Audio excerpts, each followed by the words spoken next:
everyone, and welcome back to the channel. Today on Planet Zoo, we're here building our new koala habitat. So as promised before in the last video of the reptile house, this habitat will include a walkthrough for our koala bears. Koala bears, I know, they're not bears, okay? I grew up in a time when koalas were called bears, okay? I know they're marsupials, but, you know, to me they'll always be a cute little koala bear, alright? So just deal with it. So either way, this tunnel that we made in the last episode is going to serve as kind of a walkthrough area to allow our koalas to traverse from one side of their habitat to the other. And basically the guests that are in the reptile house will be able to see the koalas overhead as they're passing by. So this was the original concept around this whole building. I basically created the building to allow this to happen, if you know what I mean.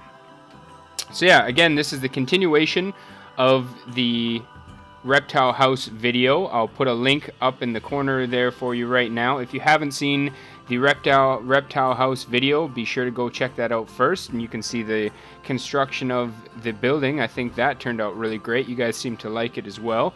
If you're new around here, please do consider subscribing if you haven't already, and hit the like button. Smash the bell to get notified when new videos are live. You guys know how all this YouTube stuff works, but you know, I gotta remind you to do it every time. That's just the name of the game, right? So in this video, I wanted to create kind of a, you know, I don't know why I wanted to create a two-area bit for the koalas. I felt like it'd be kind of a cool concept to have the koalas overhead of the guests as they're walking through, right? So that was kind of the main idea I came up with before even beginning this habitat here. The koalas themselves are really unique in game, is in that their main feeding dispenser or feeding method are these eucalyptus type feeders that you'll see shortly as we build along in the game here. So if you don't know, koalas are not necessarily the most intelligent creature when it comes to their food, and they won't actually recognize their food if it's not on the tree, right? So if you just put a koala in a room with the food that it likes, which if you are unaware is only eucalyptus leaves, if you put a koala in a room with a bunch of eucalyptus leaves that are not on a tree, it'll actually starve to death, right? It doesn't realize that the leaves are its food. It only recognizes the food on the tree. So I think that's a really, really cool detail that Frontier has put into this game, is the fact that the feeding trough or feeding receptacle for the koalas in game is actually a tree feeder. So they have it set up so the keepers in game, if you will, would come up and stuff the eucalyptus leaves in the tree so the koalas can climb it and get to their food, which I think is a really, really cool attention to detail thing by Frontier. So kudos to Frontier for that. You guys really knock it out of the park with the details and stuff like that. And it was just that little tidbit that I thought was extra over the top as far as realism goes. But yeah, other than that, exciting things for Planet Zoo. The Australia DLC is in full swing. People have been putting out some amazing videos and amazing zoos for the Australia pack. I'm having a lot of fun building with it. Like I said in the last video, is that it added a whole bunch of just little pieces as well, like little pipes and metal tubing and stuff like that, right? That really allow for more custom builds and like little detail oriented builds and stuff like that. So there's been a lot of really cool content on YouTube and Twitch and everything like that being put out by all the different creators for the game. But in addition to that, there is a new patch that just dropped as well. The issue, or what is it, 1.5 3.3, I believe, is the numerical code for it. Basically, it just fixed a bunch of bugs and stuff like that, fixed a bunch of things that people might have had issues with in the game, so that's always a good thing to see, right? The keys features that I noticed were that sandbox mode now, the new vending machines, as well as power, water, toilets, and rides and stuff like that, you can make it so they don't require maintenance. So if you have a park, one of the annoyances I used to have in the past is my exhibits weren't necessarily accessible, or certain parts of my park weren't necessarily accessible to mechanics. So I either had to create like a little hidden area, like usually you guys know my style, I like to dig my staff areas into the ground or something like that, right? But sometimes I'd have to like create a specific area just for a mechanic, like for a transport ride or something like that, right? But now the way that it works is that these items no longer require a mechanic to come and service them. So if you don't want to either hire the staff or provide a work area for them with a staff room and all this stuff, right? If you just really want to get more into the sandbox aspect of things and just have your stuff work all the time, this is a super cool feature. You know, sometimes I just don't want to have staff running around or have to provide staff entrances or different ways for them to get around the zoo and all this stuff, right? I just want to place my stuff down. This is the beauty of Sandbox, right? In addition to that, they added numbers back to the temperature and humidity sliders. If in the last update, they changed it so where when you're doing like a exhibit and you want to adjust the humidity, or even on like the cooler and heaters for habitats, they adjust it so it's got a cool little layout for the slider, but it didn't have a numerical value to it, so it was really difficult to tell what temperature you would set it at, and it was a bit counterintuitive. So they changed it now to have numbers back on there, and it still looks great, easy to use now. So I thought that was a nice quality of life change. The really cool change that I think that they added, though, was the fact that animals no longer break their walls when the dilapidation is turned off. So what this means is that in sandbox options, you can make it so that your habitat barriers don't deteriorate, they don't need fixing. If you set this setting to on, what that means is that your animals will no longer smash the barriers or try to break out of them, right? So I'm assuming, I'm going to have to test this in game, but I'm hoping what this means is that, like, let's say in our Sombat Zoo series, for example, in the Indian rhinoceros habitat, we had a glass wall to where the train goes by the habitat. Again, I'll link that video for you guys as well if you want to check that out. But as the train goes by the rhinoceros habitat, I wanted it to be a glass wall so the guests can see them eating and stuff like that.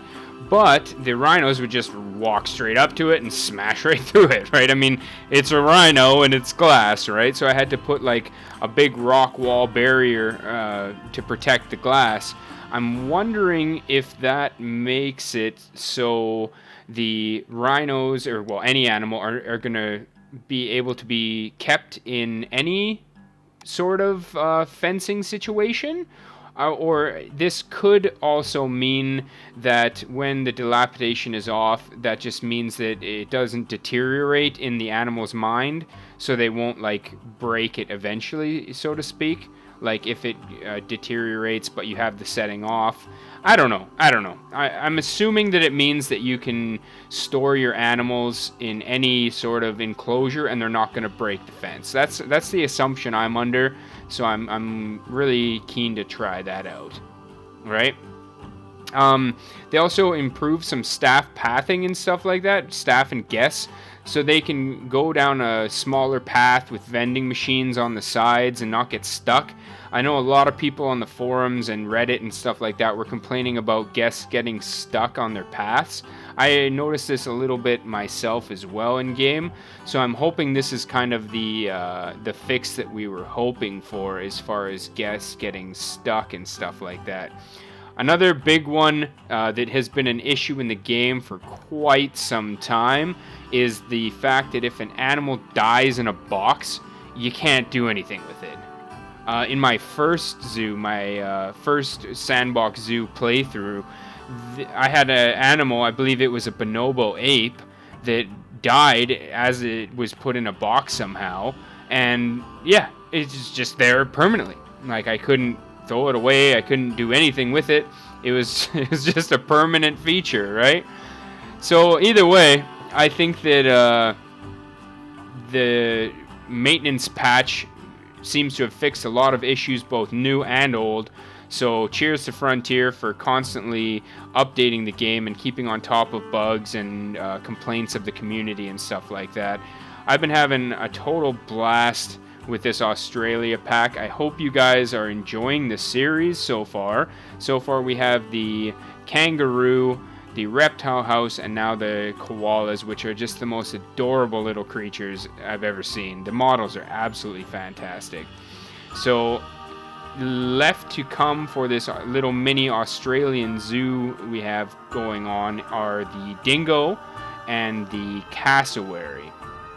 So basically, I'm thinking the dingo will be kind of like a Midlands kind of build, right? Like, not like the low desert, not like a mountainous or anything like that, but kind of like a Midlands, maybe like a almost coastal or something like that. I'm gonna have to look more into like kind of the range of the dingoes, if you will, to see kind of where they subside or reside, I guess is the word I'm looking for, reside within the landscape of Australia. I'm not really familiar where in Australia they are, so I'm gonna have to check that out. But either way, the cassowaries, I think we're gonna go for a little bit more of like a foresty jungle kind of vibe. You know, they just, to me, cassowaries remind me of like a velociraptor. You know what I mean? Just like this descendant of a dinosaur. They just look so evil, for lack of a better word. They just look so terrifying, you know. Birds always freak me out, man.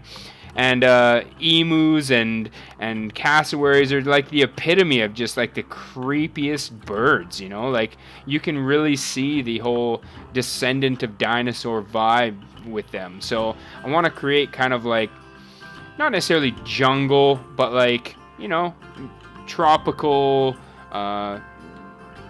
lush.